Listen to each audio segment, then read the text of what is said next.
আরসালান, দাদা বৌদি, সিরাজ বা পাড়ার মোড়ে গিয়ে বিরিয়ানি খেলে রয়্যালের চাপ কিংবা নিজামের রোল, অনাদির মোগলাই পরোটা অথবা গোলবাড়ি কষা মাংস, আমিনিয়া থেকে আমিনা স্পেশাল বা সাবিরে রেজালা, পাড়া রেস্টুরেন্টে চাইনিজ, ইংলিশ কিংবা স্টলে দাঁড়িয়ে ফাস্টফুড, জাঙ্ক ফুড অথবা বাড়িতে কষা মাংস খেলে কিন্তু ইমিউনিটি বাড়ে না।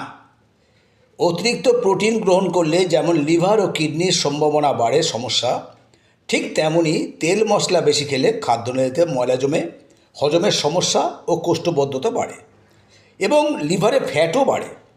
ভাইরাস মোকাবিলায় ইমিউনিটি বিশেষ গুরুত্বপূর্ণ, তাই মরশুমি শাকসবজি, ফল ও বাড়ির তৈরি হেলদি ডায়েট খুবই প্রয়োজন। রেডিমেড তথা প্যাকেট বা প্রসেসড ফুড যতটা সম্ভব এড়িয়ে চলাই ভালো। শুধু অ্যাসিডিক ফুড খেলেই হবে না, চাই অ্যালকালাইন ফুড। যাদের সবজি বানানোর সময় নেই তারা কি করবে, সেটা নিয়ে আজকের কিন্তু আড্ডা। প্রথমেই বলি, যারা ভীষণ ব্যস্ত তারা ভাতের সাথে আলু দিয়ে মাংস অথবা ডিম বানিয়ে নেন।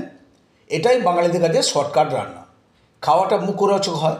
কিন্তু ভাত, আলু ও ডিমের কুসুম বা মাংস সবটাই তো অ্যাসিডিক, তাহলে অ্যালকালাইনই গেল কোথায়?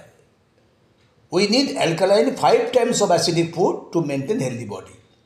কাজের চাপ, তাই এর বেশি যাদের হয়ে ওঠে না তাদের জন্য পরামর্শ, অ্যালকালাইন মেনটেনের জন্য পর্যাপ্ত স্যালাড অর্থাৎ শসা, পেঁয়াজ, গাজর ইত্যাদি এবং টক দই কমপক্ষে 100 গ্রাম নিন, অনেকটাই ব্যালেন্স করবে।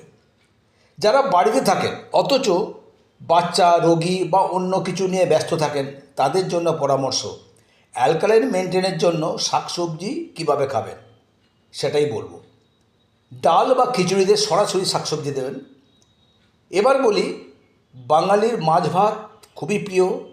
মাছ আলাদা করে না বানিয়ে টমেটো, আদা, জিরে, ধনে, কাঁচা লঙ্কা ও গোলমরিচ বেটে মরশুমি সবজি দিয়ে মাছের ঝোল বানান, এক কাজে দু কাজ হয়ে যাবে।